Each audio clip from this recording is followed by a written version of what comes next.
Hi guys, I'm Sachinta and welcome to Simply Economics. In this video, we'll be discussing about the rest of the economic systems because in our earlier video, we covered the basic definitions, concepts and the command economy. So now let's start talking about the market economy. Now remember I told you all to jot down keywords of in our earlier video. So you'll understand why I told that now, because you'll understand when we check the definition, because the market economy is the economy in which basic economic problems are solved through the price mechanism and property is largely owned by the private sector. Now in the command economy definition, it's the same definition, just two words are replaced. All right, instead of price mechanism it said central planning mechanism, and instead of private sector who own property it said public sector. So simple. Now the key features, I told you all to write down the key features of the command economy in the same order I had given you all. So next to it you can write down these 7 points, because these are the exact opposites of those points. Because in A levels you can get a question, differentiate, write down the differences, compare and contrast command economy and market economy. So something like that. All you have to know is the features and you can come up with those answers. So let's look at the features. There's private property ownership, there it was public property ownership. There's competition, there was no competition. Here there is consumer sovereignty, there was no choice for the consumers. Remember North Korea. Freedom for private enterprises, there it was for public enterprises. Then there's less government intervention, incentives based on private property maximization. In the command economy it was based on social welfare, and here finally it's the price mechanism through which decisions are made. Now this is just a little cartoon that I found of a bit of a darker side of the market economy. However, we have to study these 5 key concepts in order to understand what really happens in the market economy. Okay, so there's market, price mechanism, invisible hand, role of price and the consumer sovereignty. So let's first look at market. Now we are talking about the market economy, but what if you don't know what the market is? Market is not just the Sunday fair that you and your parents go to buy vegetables and all. It's not just a boutique. Okay, now we have these online markets and all that also. So the market is defined simply as a situation where buyers and sellers are allowed to interact in order to facilitate an exchange. Now on Alibaba.lk or whatever you go, so you are the buyer, he is the seller. There's no physical market, but then it's a platform for you all to interact and facilitate an exchange. You pay, they send the goods. Okay, so there are 2 main markets, goods and service market, that's what I just explained right now, and there's factor market. Factor market is where firms and businesses get factors of production from household. That's that market. All right, then we have something called the price mechanism. Now price mechanism is the system where forces of demand and supply determine the prices of commodities and the changes therein. Okay, it is the buyers and sellers who actually determine the price of a commodity. Now this will be clearer when we do demand and supply. However, what you have to know for now is that in the market economy, coordinating decisions take place with price mechanism. All right, by combining decisions of producers, consumers and factor owners. Now in the command economy, there was a central planning authority that decided this is the price. You remember, they decided the prices, what the goods are and all that. Here price mechanism is based on the demands and supply in the economy. The basic economic problems are answered. All right, and then there's something called invisible hand. Now this is a frequent question in your A-level papers also. All right, so what you have to how you have to remember this is that okay, let's first check the definition. Now since the price mechanism coordinates individual decisions of a large number of agents, it creates a smooth flow for each of them. Now just take a class. All right, think the economy is one class. So everyone, now in the economy, everyone wants to obtain a maximum profit. Now in the classroom, just imagine, I hope there'll ever be a class like that, but every student wants to gain the maximum out of their teachers. All right, so they want to learn as much as possible.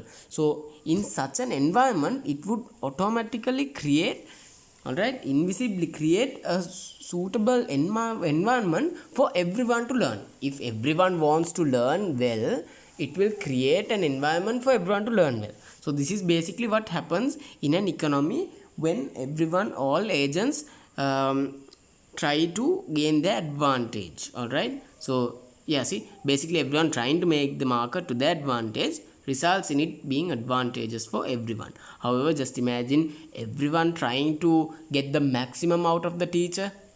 There could be there could be ill effects also, so we'll be learning about those as well. And then the role of price, three main roles: signaling, providing incentives, and rationing. All right, so what is signaling? The word itself. All right, price provides signals, that is information to economic agents to make economic decisions. Simple, that means indicates profits to producers. Okay, so so just assume now diamonds are pretty expensive, so whoever wants to produce jewelries, no, it's because it's expensive, is since it is expensive, people would try to get into the field and produce it. All right, and then similarly it will give reveal to consumers what to buy. If something is cheaper, people will obviously go to buy it. So that's a signal given. All right, and signal is linked to providing incentives. Why? Because it is of the signal that people are encouraged either to produce or to buy. All right, and then finally rationing. So based on signals, people receive incentives to buy or produce. All right, so when they are doing that, people have to so that is, instead of people, we can call them, the correct word is economic agents. Okay, that is producers, consumers, all of them.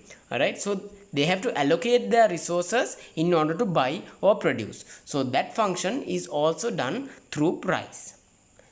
Now, consumer sovereignty, this is only half a truth. Remember this. All right, now first, consumer sovereignty is the situation in an economy where desires and needs of consumers control output of producers.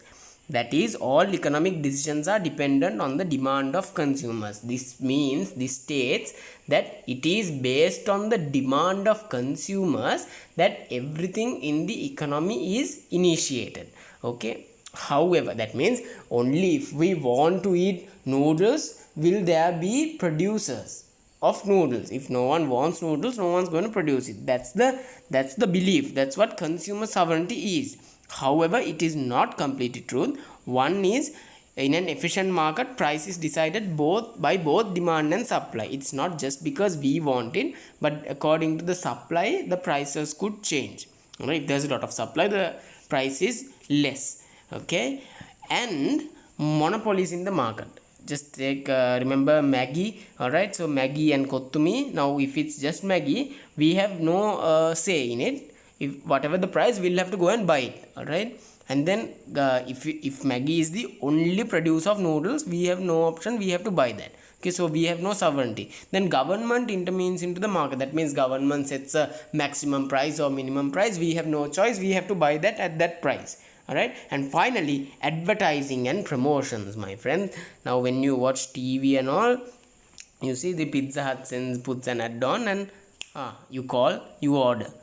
Now who is the boss there? Now consumer sovereignty means you are the boss, the consumer is the boss, but when you see the advertisement and then you want to buy it, all right, now there, that guy is the boss, the producer is the boss. So these violate consumer sovereignty. All right, so next time when you see these advertisements and all, you know what's going on. All right, so this is why I study economics, this is why I study it.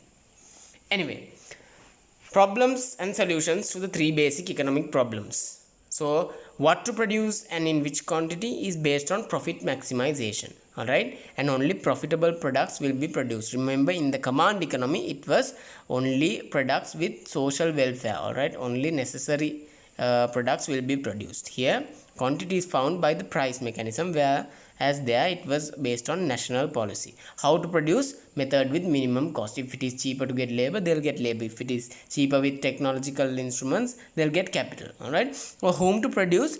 There's unequal income distribution. Basically, whoever buys, we produce for, all right, that's all. So large amount of quantity is distributed to the lower proportion of society. You know, the dark side of the picture.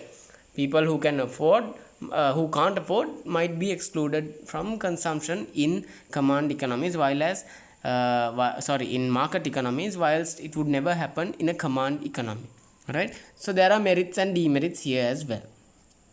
Merits: there's efficiency in resource distribution, freedom of choice, healthy competition, automatic functioning system, and innovations.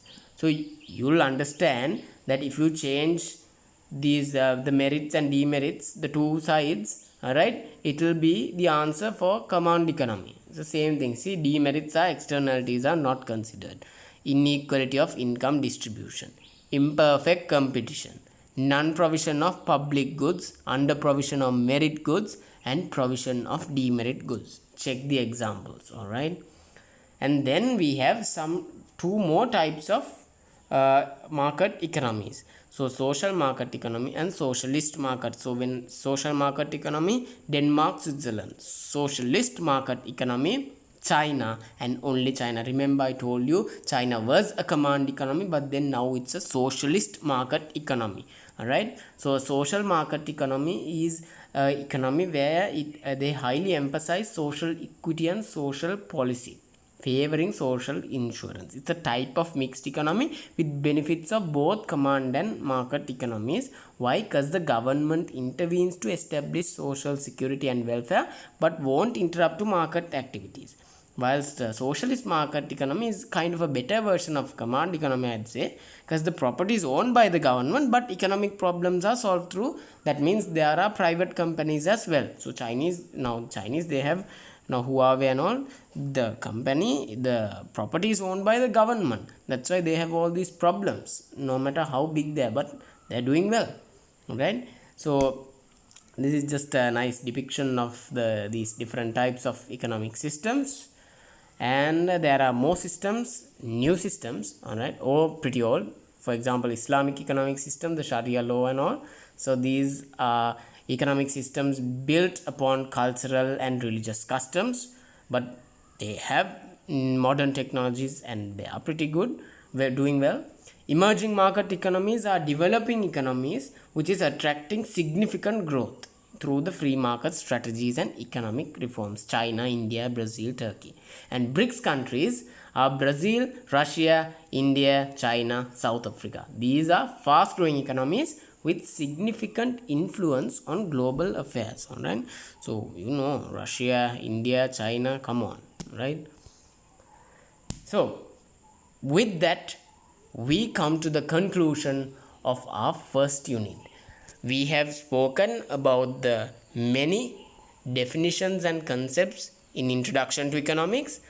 We know everything we need to know about the PPC, and now we have covered all types of economic systems. So I hope you have understood. If you all have any problems, please feel free to ask me, and see you in our next video, for we begin our second unit, demand and supply.